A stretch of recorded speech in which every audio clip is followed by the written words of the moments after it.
to do the important work done in their cities. We really appreciate the support.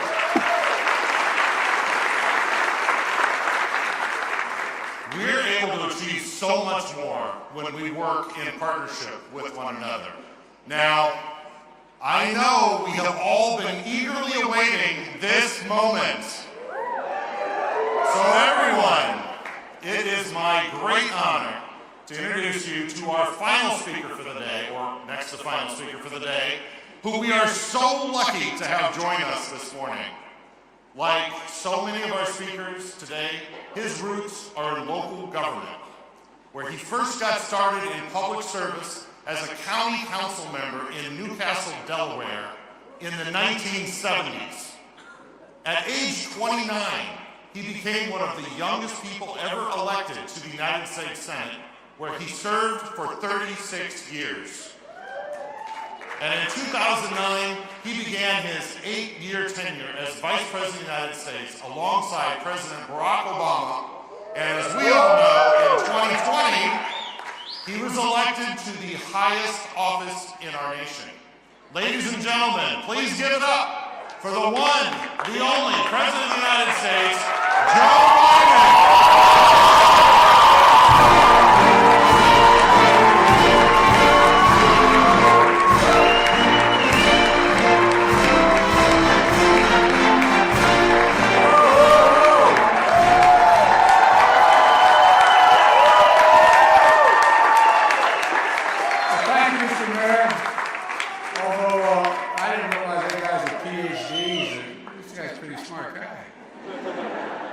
Please have a seat, if you have one.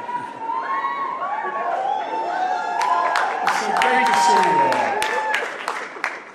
The mayor mentioned I started off the county council. That's what I learned early on, that if you want to get something done locally, send it directly to the local officials. You don't have to pass go. You don't have to go to state legislatures to compete for the money. Folks, I only ran for the Senate because local government was too hard. You all think I'm kidding. They know where you live. They think you can solve every problem. You know the authority to do it, and they hold you accountable for everything. So God love you, my mother said. Thank you all for being here. Congratulations to the National League of Cities. 100 years. Well, I'll make it clear. I've been a strong supporter, but I wasn't at the first meeting.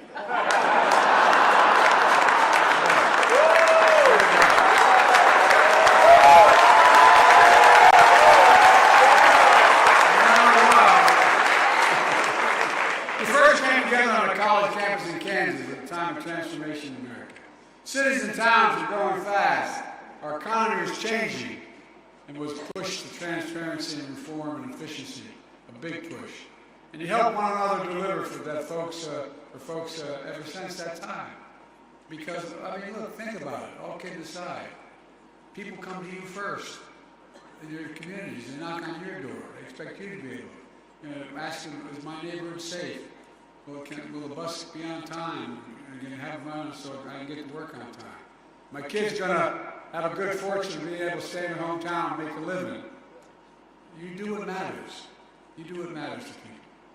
You know, my dad used to say, jobs is about a lot more than a paycheck. It's about your dignity. It's about your ability to look your kid in the eye and say everything's going to be okay. And they look to you first. That's why I feel my administration with so many former local officials, like Councilman Tom Perez, who you just heard here speak in a minute, and he runs this store for me in the White House. Former Mayor Steve Benjamin, Secretary Buttigieg, Fudge, we know what you all do, and what a measure of success is and how many partisan points you score. It's the basic thing we've all got involved in the first place for. Can you fix the problem? Can we fix the problem? Can we be responsive? We're here for one reason, to deliver to families and communities for the country. We've been essential partners in delivering historic results for the American people. When I ran, I know it sounded silly, I said I promised to be president for all Americans, whether they voted for me or not. And we're making that real progress in red communities and blue communities. In fact, there are more investments going to red communities and blue communities. It's about politics. in many people's minds, but not mine. It's about investing in all of America and all Americans, so everyone has a fair shot.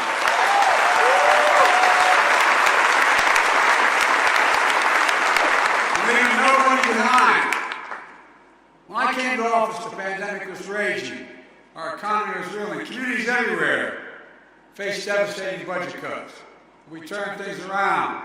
3 years ago today, I signed the American Rescue Plan.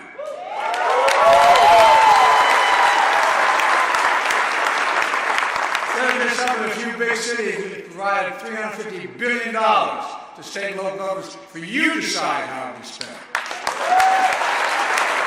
Money went directly to every single town in America so you could decide how best to spend it without having to go through the state house or the governor. We trusted you, and that trust has been well placed because you've done a hell of a job.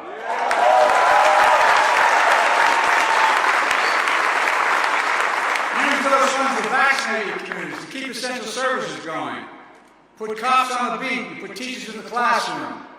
You kept small businesses on their feet and families in their homes. Then I proposed to sign the most significant investment of our nation's infrastructure in generations. 47,000 new projects announced so far across communities, modernizing American roads, bridges, ports, airports, public transit, and more. Creating jobs now and jobs for the next decade. We went through, remember we had Infrastructure Week for 4 years? Not even that Infrastructure Week for 10 years, when we were doing something every week. Look, I stood with mayors out where you're rebuilding the Black Neck Bridge in Wisconsin, Minnesota, $1 billion operation. The Brent Spence Bridge in Kentucky and Ohio. By the way, not only changing the economy for those communities and all up and down the coast, up and down the country, but it's doing something else. It's generating good, really good jobs. And it's bringing communities back together. And working with many of you, we're replacing every poisonous lead pipe in America for every child can drink clean water.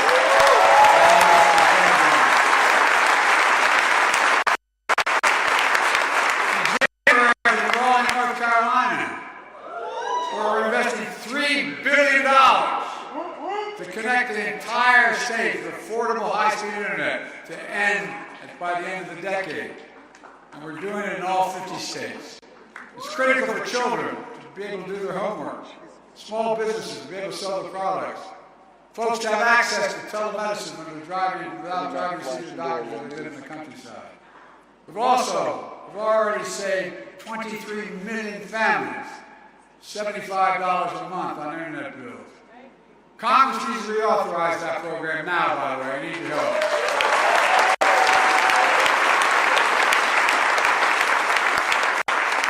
Taking the most significant action to fight climate change ever. You know, I mentioned when we talked, well, we started on all that.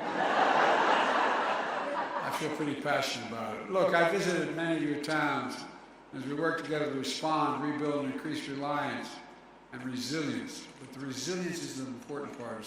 We can't build back to what it was. We've got to build back better. And everything we're doing for real. The climate's already changing. Resilience to extreme weather, revitalization of fence-lined communities smothered by the legacy of pollution. We're also promoting clean energy, advanced manufacturing, and other industries, a future that's made in America. You know, there used to be there's a law that I didn't even realize, most didn't realize, that back in the 30s when they were talking about whether the unions could exist and so on and so forth, there was a lot of legislation, the Roosevelt administration.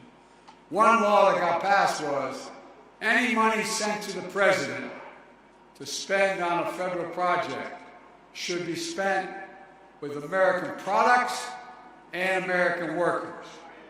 Well, here's what happened. A lot of folks, both parties didn't pay much attention to that, but not anymore. We build American, we buy American, and we are American. Folks, thanks in part to the CHIPS and Science Act, the United States is investing more money in research and development than ever before. During the pandemic, a shortage of semiconductor chips about the size of the tip of your little finger drove prices up for everything, from cell phones to automobiles.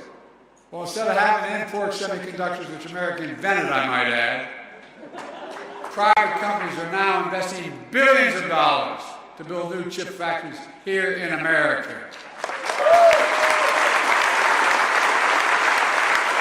They're creating tens of thousands of jobs. Many of them pay over $100,000 a year and do not require a college degree. Folks, in all, my policies have attracted $650 billion in private sector investments from companies that are bringing jobs back to America, back to the communities where they belong. For the longest time, both parties sent jobs overseas because the labor was cheaper and imported the product. Now we're sending product overseas and we're bringing the jobs back here.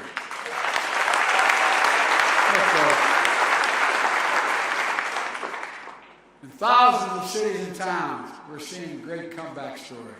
Nearly 15 million new jobs created so far. That's a record. Growth is strong, wages are rising, inflation is down.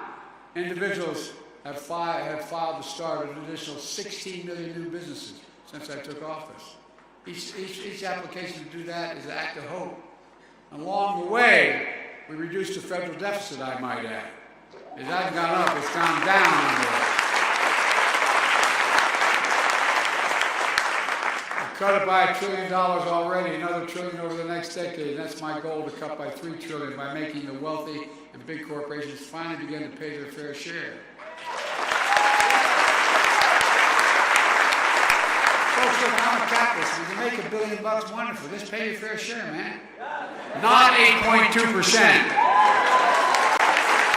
If you paid 25%, we'd have $500 billion more over the next 10 years.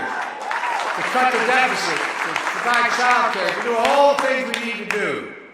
But there's more to do. Look, for example, I know the cost of housing is critical to families nationwide. If inflation keeps coming down, mortgage rates are going to continue to come down as well. But I'm not waiting. For those seeking to buy their first home or trade up for a little more space, I propose a tax cut that will provide $400 a month for the next 2 years. Because every family deserves a place to call home and a place to have your American dreams come true.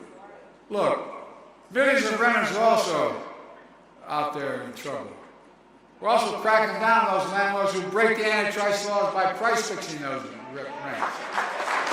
Landlords should be competing to give folks the best deal, not conspiring to charge them higher rent.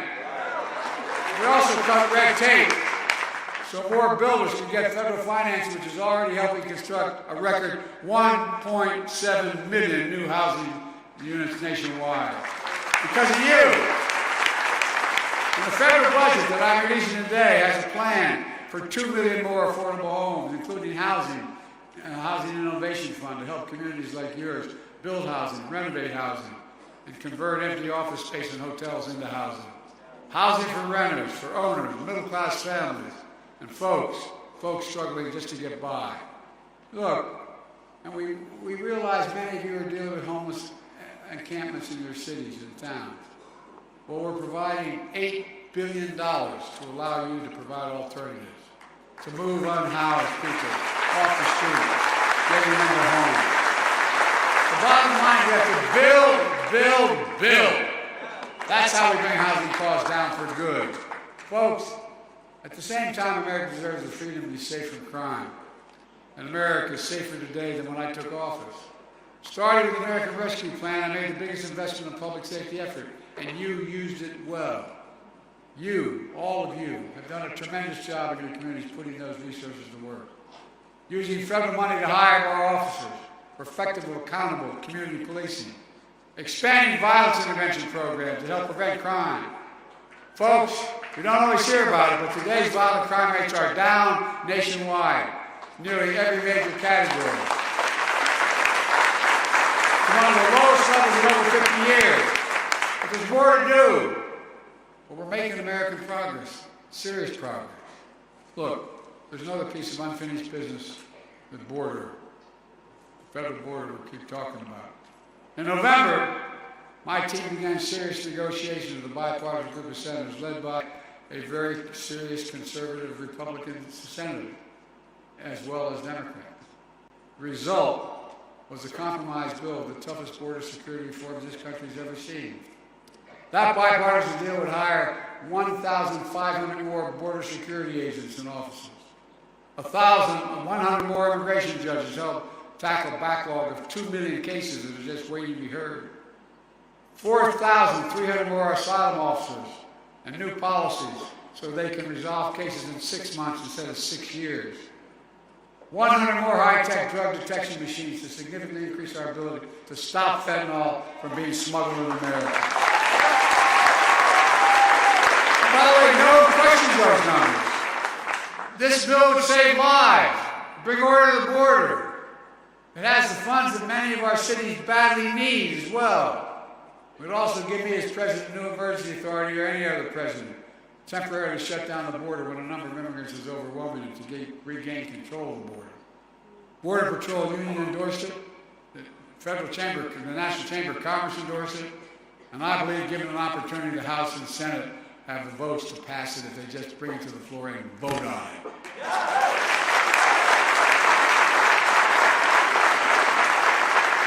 Well, up to now, politics has intervened. Folks, we have to end the games. We have to deal.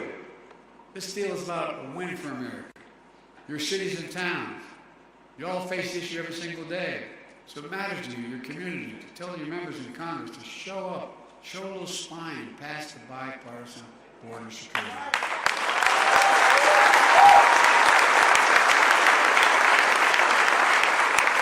Tell me I'm your last speaker. I've already kept you too long, but here you go. Let me close with this. Last week I delivered my State of the Union address, where I said,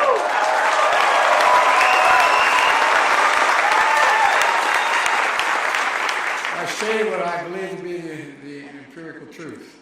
The State of the Union is strong and getting stronger. That's what I said. As I travel the country, folks often tell me how back in 2020 they were down. They'd lost their business. They'd lost their faith in the system. And then the laws we passed, the work we've done together got them back on their feet, creating new jobs, new businesses, a new cycle of hope. We've got a long way to go in terms of, and by the way, public confidence in the economy is coming back.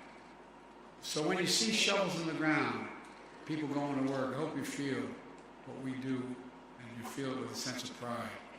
Pride in your hometown, pride in making a comeback, pride in America, pride in knowing we can get big things done when we work together.